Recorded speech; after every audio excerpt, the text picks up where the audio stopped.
Deep in the Florida Everglades, something was disappearing. Not slowly, not naturally. It was vanishing at a pace that made no sense. In the early 2000s, rangers began noticing empty patches where wildlife used to thrive. Rabbits gone, raccoons gone. Even deer, animals that once moved through these wetlands in steady numbers, seemed to be fading from the landscape. At first, nobody connected it to a single cause. Florida's ecosystem is complex. Populations rise and fall. But this wasn't a normal fluctuation.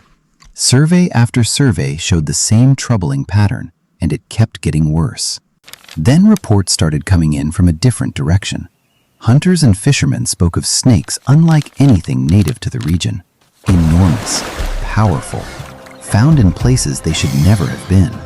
Scientists were skeptical at first. Giant constrictors thriving in the American wetlands sounded almost impossible. This wasn't Southeast Asia. This was Florida.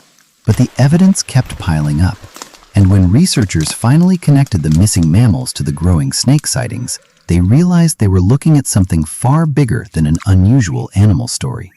Something had entered this ecosystem. Something that shouldn't have been able to survive here, let alone dominate it. And the scientists studying it were about to discover just how wrong their assumptions had been. The Everglades stretch across more than 1 million acres of sawgrass, mangrove, and slow-moving water. For generations, this wetland functioned like a living machine. Predators and prey stayed in balance. Nature had its own rhythm here. Then that rhythm broke. Wildlife biologist teams doing routine mammal surveys in the early 2000s started noticing something wrong. Camera traps that once captured dozens of raccoons a month were coming back nearly empty. At first, researchers assumed it was a data error, equipment malfunction, bad luck. But when the pattern repeated across multiple survey sites, they knew this wasn't random. Something was hunting at a scale nobody had documented before. Rangers began collecting reports from fishermen and hikers. The descriptions were oddly consistent. A snake, they said, but not just any snake. One stretched across a boat trailer. Another was thick as a fire hydrant. Most researchers dismissed these as exaggerations. Florida has always had its share of tall tales. Then a python was found in Everglades National Park with something impossible inside its stomach. A white-tailed deer, not a fawn. A full-grown deer swallowed whole. Biologists who examined the carcass were stunned. Pythons of this size weren't supposed to exist in North America. And they certainly weren't supposed to be capable of taking down prey this large. If one snake could do this, how many more were out there? And more urgently, how long had this been happening without anyone noticing? The researchers had a growing sense that they were only seeing a fraction of the picture. The real scale of the problem was still hidden beneath the water. To understand the scale of the problem, researchers needed hard numbers. So they launched a new kind of survey. Instead of counting animals, they started counting roadkill. The results were staggering. Along one major road cutting through the Everglades, biologists compared sightings from the 1990s to sightings after python numbers had grown. Raccoon sightings had dropped by nearly 99%. Opossum sightings had fallen by almost as much. Rabbits had vanished from the surveys entirely. One veteran field researcher later admitted the numbers frightened him. He had worked in these wetlands for over a decade. He had never seen a collapse like this. But a few scientists pushed back. Could pythons really be responsible for wiping out that many mammals?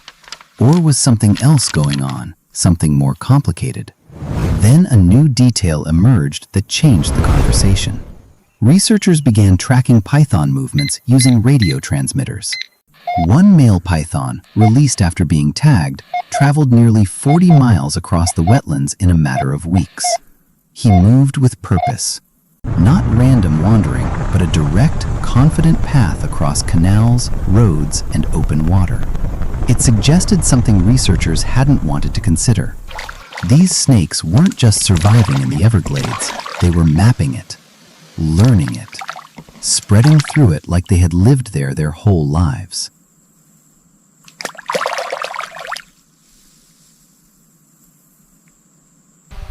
And if a single snake could travel that far, that fast, the question was no longer how many pythons were out there. The question was how far they had already gone. Local trappers soon reported something even stranger near the edges of the park. Something that would force scientists to rethink everything they thought they understood about this invasion. The reports coming from the edge of the park were hard to believe at first. Trappers said they were finding pythons far outside the Everglades boundary, miles from where anyone expected them to be. Some were spotted near residential canals, others near farmland close to livestock pens. Wildlife officials scrambled to figure out how the snakes were moving so far, so fast. That's when a biologist reviewing old shipping and import records noticed something troubling.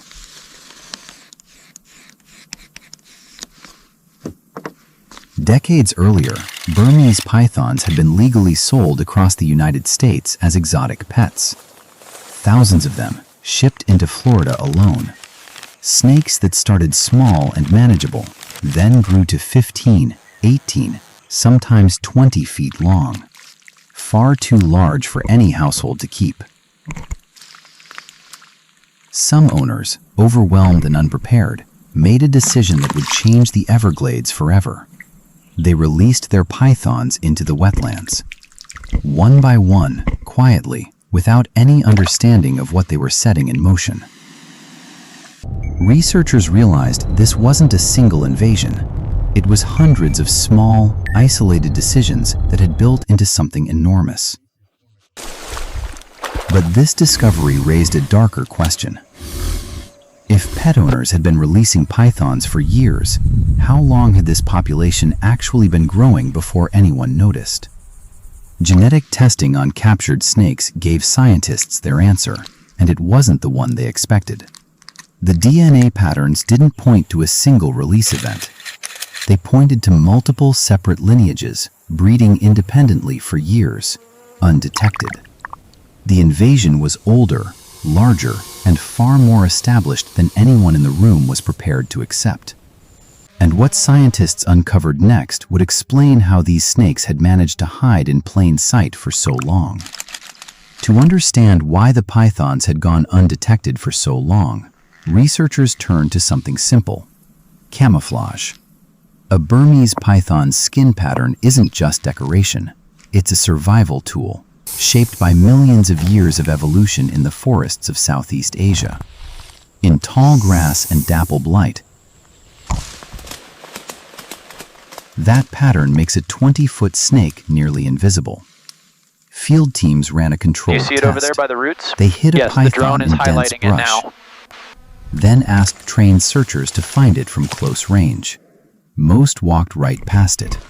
One researcher later said he stood less than 10 feet from a python for almost a full minute without realizing it. That single detail reframed the entire investigation. If trained professionals couldn't spot these snakes in daylight, how many pythons had biologists already walked past during years of surveys? The answer left the team uneasy. Population estimates that once sounded extreme suddenly seemed conservative. But camouflage wasn't the only advantage working in the snake's favor. Researchers studying python biology found something else, a trait that made the invasion even harder to stop.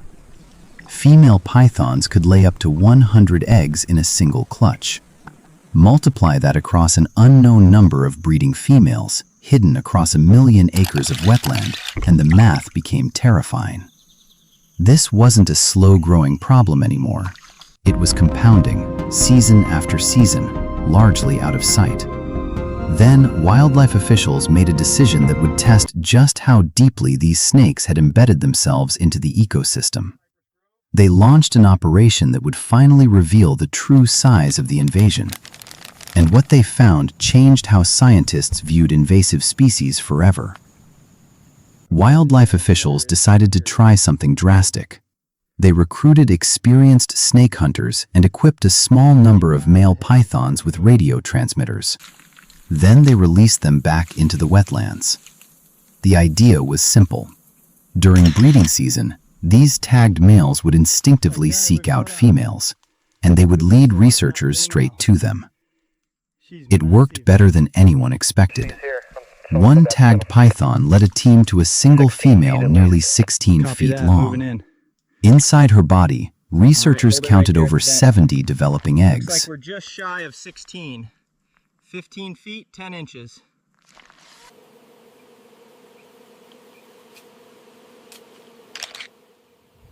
One snake, one clutch, 70 future predators. Multiply that across every hidden female in 1 million acres of wetland, and the picture became clear.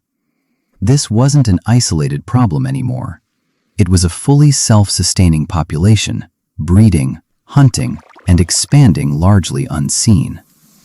The mystery that started with empty camera traps and vanishing rabbits finally had its full explanation. Decades of pet releases had planted the first pythons. The Everglades gave them everything they needed to thrive. Their camouflage let them hide. Their reproductive output let them multiply far faster than anyone predicted. By the time scientists understood the scale of it, the snakes were no longer an emerging threat. They were a permanent part of the ecosystem. Today, wildlife agencies still run python removal programs every year. Hunters use radio-tagged males, thermal cameras, and public hunting challenges to try to slow the spread. But most researchers agree on one thing. The Burmese python is here to stay. What started with a handful of released pets became one of the most significant invasive species events in modern American history. A quiet reminder that small decisions can reshape entire ecosystems. If you want more true stories where nature reveals its strangest secrets, consider subscribing for what comes next.